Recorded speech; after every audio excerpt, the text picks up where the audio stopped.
지난 토요일이죠. 지난주 토요일 15일 날 강남의 한 클럽 앞에서 웬 여성이 쓰러져 있다. 신고가 들어왔는데 이 검사를 해보니까 마약 투약이었다. 뭐 이런 사건이었나 봐요. 예, 이 사건 좀 개요를 한번 설명해 주시죠. 네, 지난 15일이었습니다. 아침 9시 20분에 한 여성이 112와 119에 신고를 합니다. 사람이 죽은 것 같다라는 신고를 해서 경찰이 달려가 보니 한 여성이 쓰러져 있었고요. 남성이 심폐소생술을 하고 있는 그런 상황이었습니다. 주변에는 여성과 또 함께 동석했던 남성들이 있었는데요.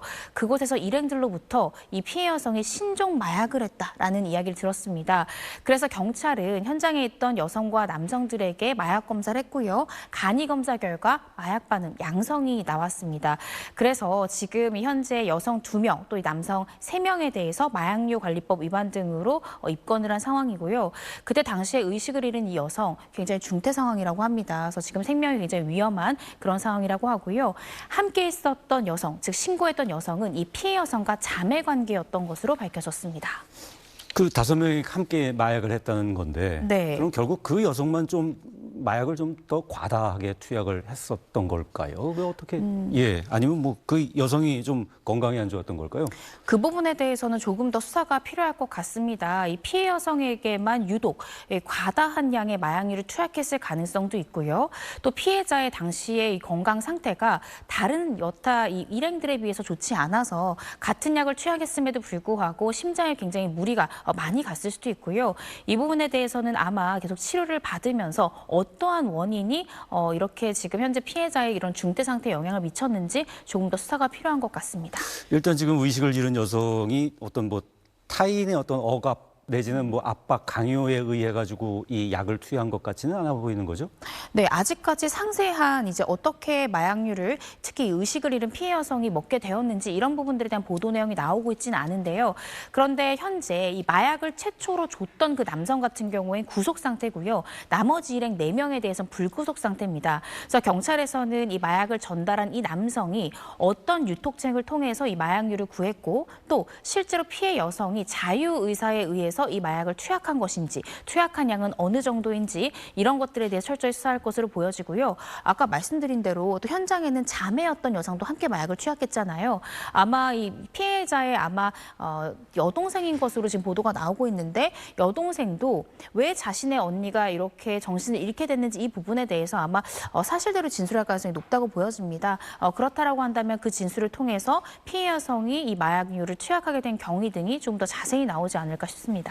뭐 신종마약 지금 얘기가 나오는데 이 신종마약이 구체적으로 뭔지는 혹시 알고 계세요? 네, 그 마약류에 대해서 어떤 마약이다라고까지 보도가 나오고 있지는 않은데요. 최근 강남이 유흥가에서 굉장히 유행하는 것이고 물에 타 먹는 형태의 신종 마약이라고 합니다.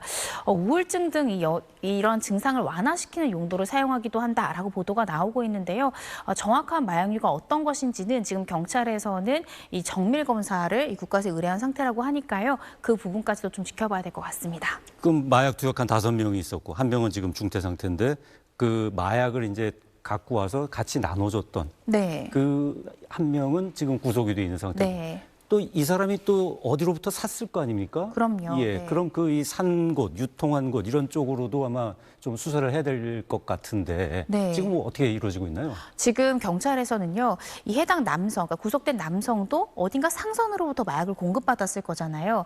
그 유통책에 굉장히 또 중점을 두고 수사를 하고 있다라는 이야기를 하고 있고요. 그 유통책을 잡게 되면 이번에 피해를 입은 이 피해자 일행뿐만 아니라 아마 다수의 이 강남 유흥가의 신종 마약을 유통하는 유통책을 잡을 가능성이 있습니다. 그래서 경찰에서도 비단 이 사건뿐만 아니라 유통책을 통해서 신종 마약의 공급처 부분을 좀 정확히 밝히겠다라는 의지를 이야기를 하고 있습니다. 우리가 그 외신 보도에서 보면 이제 미국의 어느 한 도시 뭐 좀비 도시다 해가지고 참 정말 심각한 그 그림들을 보이고 있지 않습니까?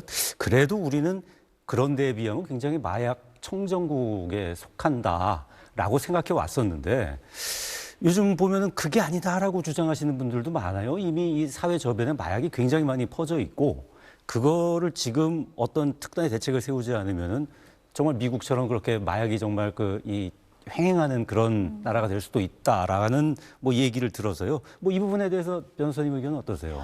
저는 사실은 더 이상 우리나라를 마약 청정국으로 부를 수 있을까라는 생각이 듭니다.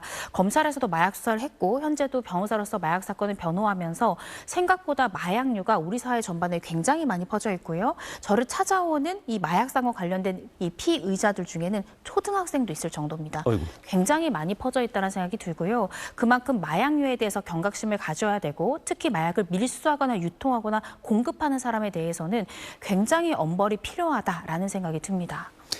네, 뭐 이곤 변호사님 오늘 말씀은 여기까지 듣겠습니다. 예, 수고하셨습니다.